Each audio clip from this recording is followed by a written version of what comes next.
You can read through this if you want, but I think the best way to do it is to show you how to do it. And I think we can do that with the same process. It's one process, and sometimes we have to go a little bit farther on some problems. So the main process involves these three things. So we want to figure out what's the center, where is the power series centered.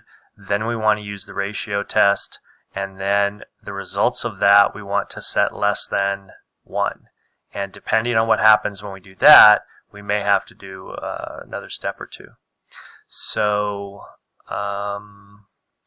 power series, Taylor and Maclaurin series are specific types of power series.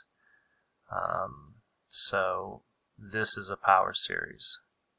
Here's an example of a power series. Okay.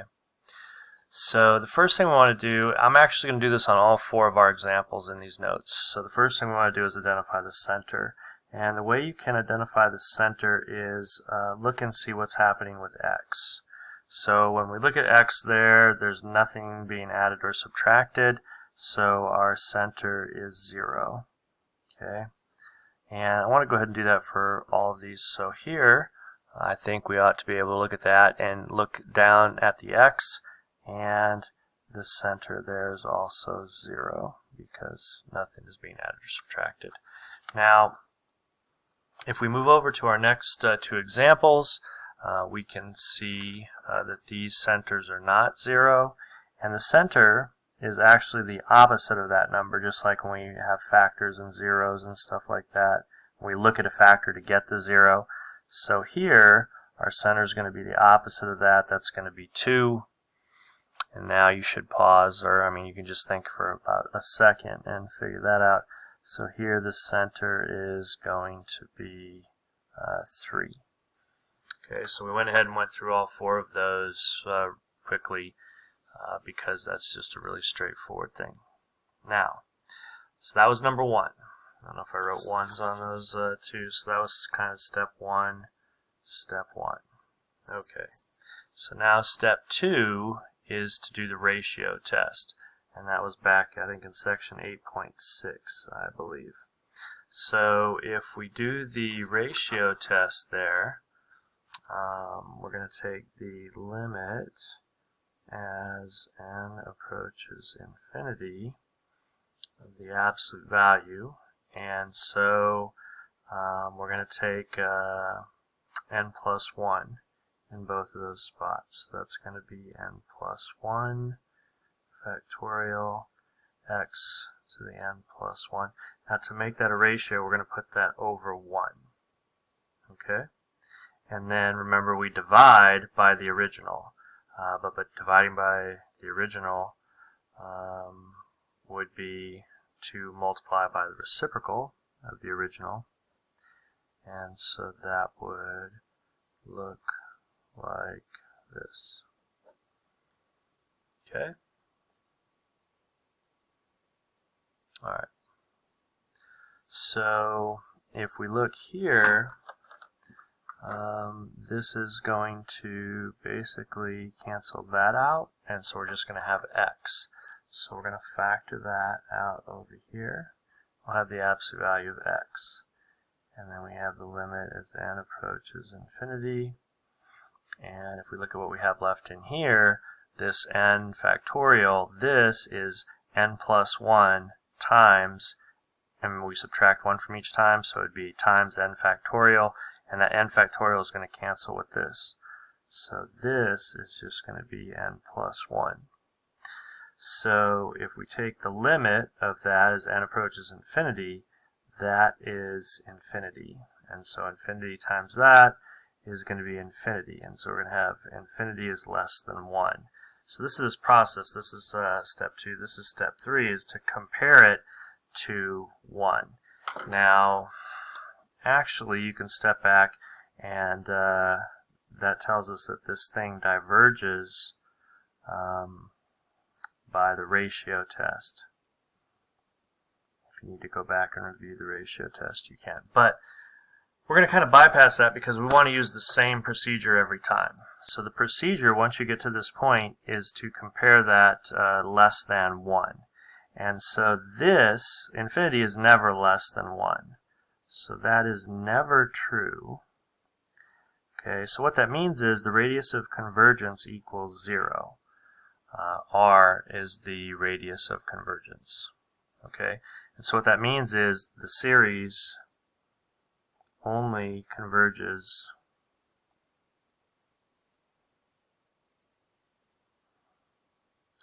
at the center when x equals 0. Okay. Alright, so we're going to do that again. We already have the center, so we're going to use the ratio test next. So the limit as n approaches infinity. And we're going to start by putting n plus 1 in here. So that's going to be n plus 1. We're going to have x, kind of is close there, but 2n plus 1. And then that is over 2 times n plus 1 plus 1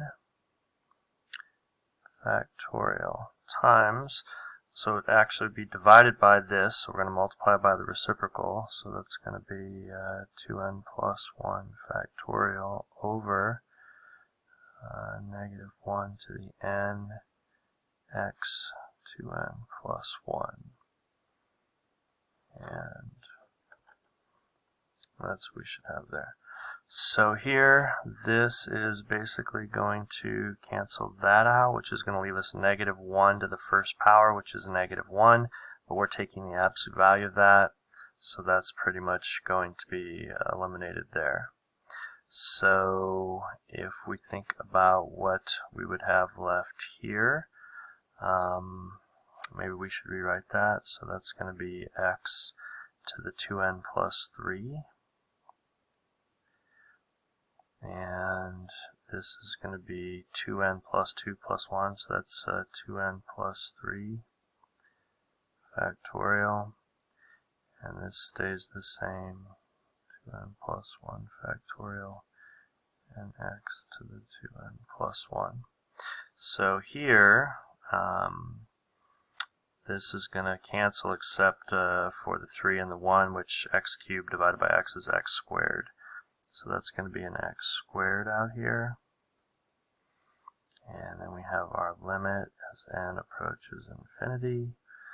And all we would have left would be this and this. So this is going to be 2n plus 3 times 2n plus 2 times 2n plus 1 factorial, which will cancel out.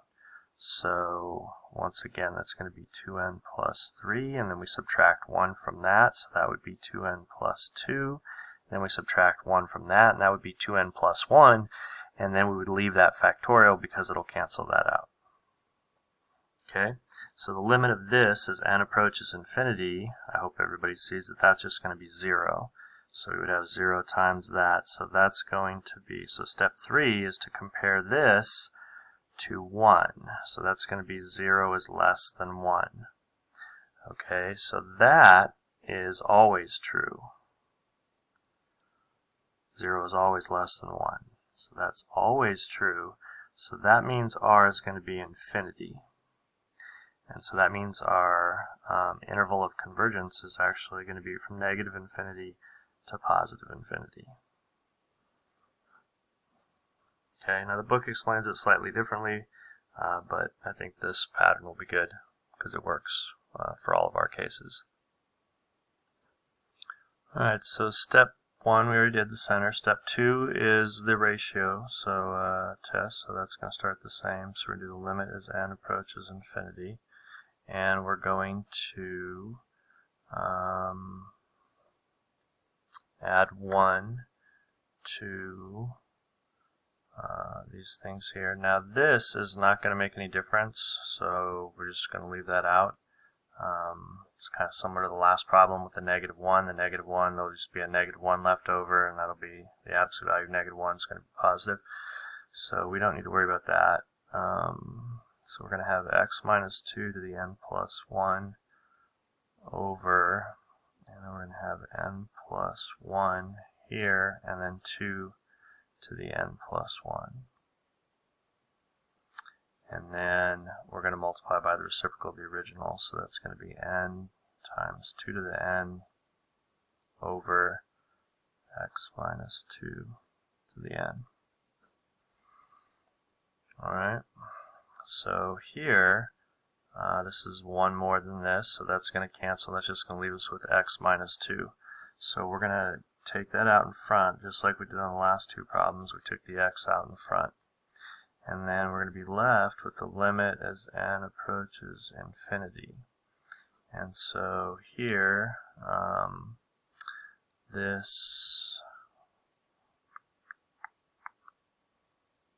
we're going to have an n in the numerator, n plus 1 in the denominator, and then this 2n will cancel out the 2 to the n there, just leaving us with a 2 down there. I guess I could have moved that in front.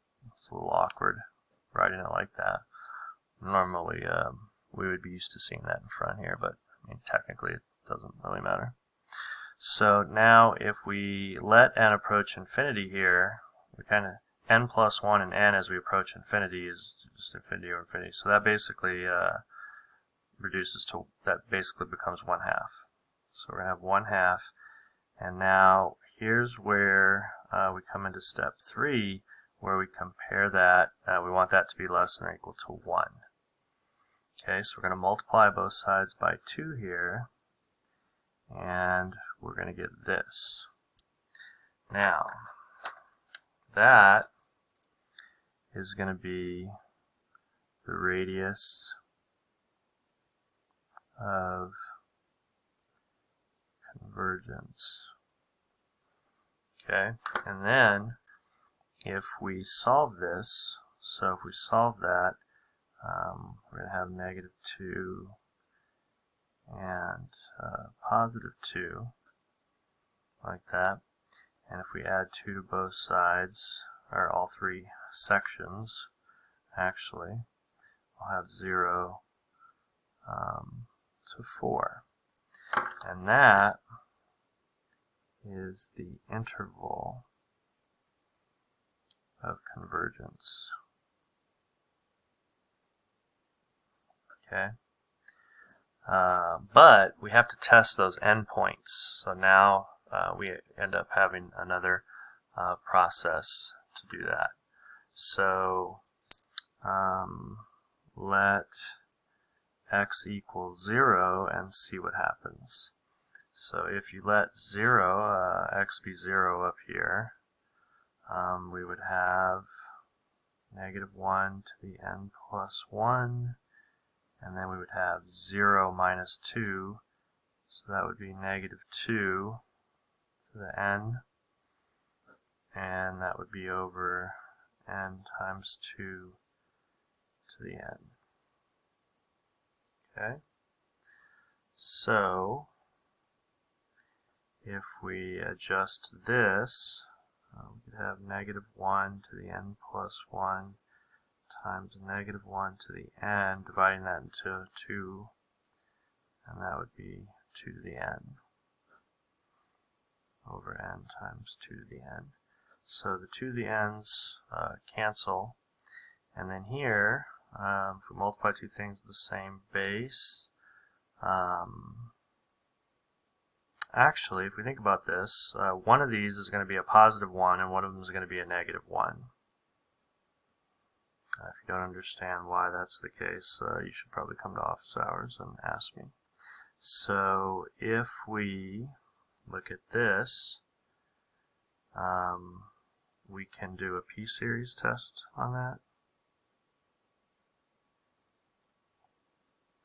And we have p equals 1, so that diverges. So that means, since it diverges, we do not include, okay, since that diverges, we do not include the endpoint there on our interval of convergence. So that's a parenthesis, not a bracket, because that diverges. Now, if we let x equal 4, Okay. Then this looks pretty similar. We have negative 1 to the n plus 1. Here we have 4 minus 2, so that's going to be positive 2 to the n. And we have n times 2 to the n. So that is going to reduce immediately. And then we can go straight to the sigma notation here. And we're going to have negative 1 to the n plus 1 over n. Okay, so that is an alternating series test. And if you apply the alternating series test, you find out that that converges. And since it converges, then we're going to put a bracket on that side. Okay, so that's our updated interval of convergence.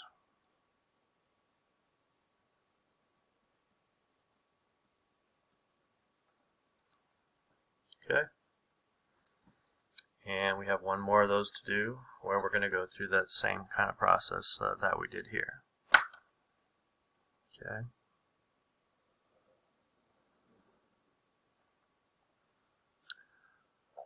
So it would probably be good if you could pause the video and try it out yourself. I mean, if you need to, you have this kind of model right here showing you how to do the whole thing. But limit as n approaches infinity and absolute value and n plus 1 in there, so that's going to be x minus 3. If I put an n plus 1 in there, that's going to be n plus 2. We have enough to write down, so I'm just trying to work on that a little bit. So if we put an n plus 1 in here, n plus 1 is n plus 2. And if we put an n plus 1 in there, that's going to be n plus 4 to the n plus 2. Okay. And now we just take the reciprocal of this. So that's n plus 1, 4 to the n plus 1, and x minus 3 to the n plus 1.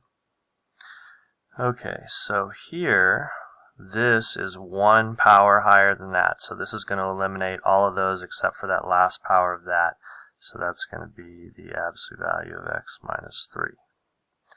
And then we have the limit as n approaches infinity, and this is gone. And so if we focus on this, we're going to have n plus 1 in the numerator.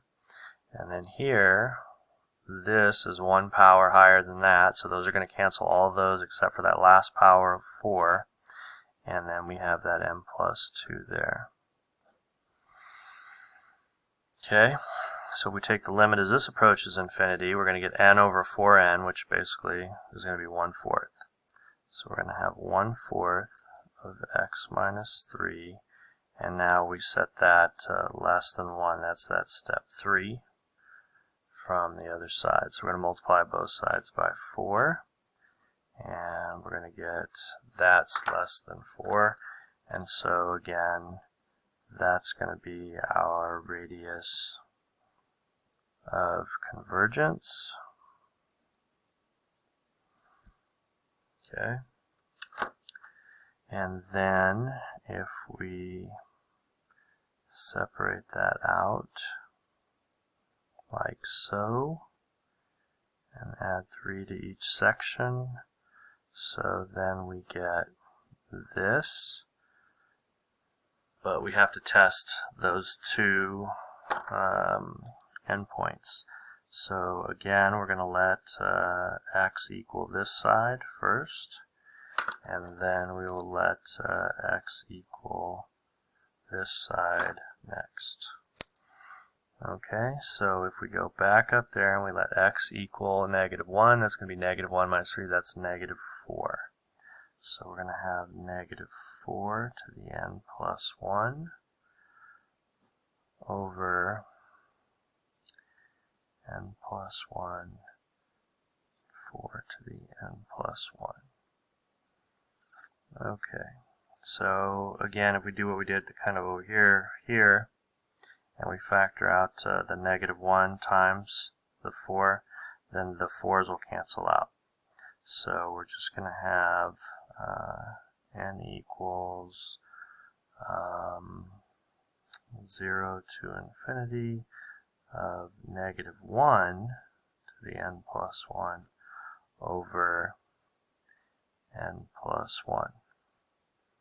And that's going to be the alternating series test. So that converges. And since that converges, that's going to be a bracket. Okay. Now on this side, if we plug 7 in there, we're going to have 7 minus 3, that's, oops. Okay. So that's the rest of that. Now we go back up here and plug 7 in there. 7 minus 3 is 4. So that's going to be 4 to the n plus 1 over, and then we get all the same stuff on the bottom of the denominator. Okay. So n equals 0 to infinity. That whole thing cancels. That just leaves us with n over n plus 1.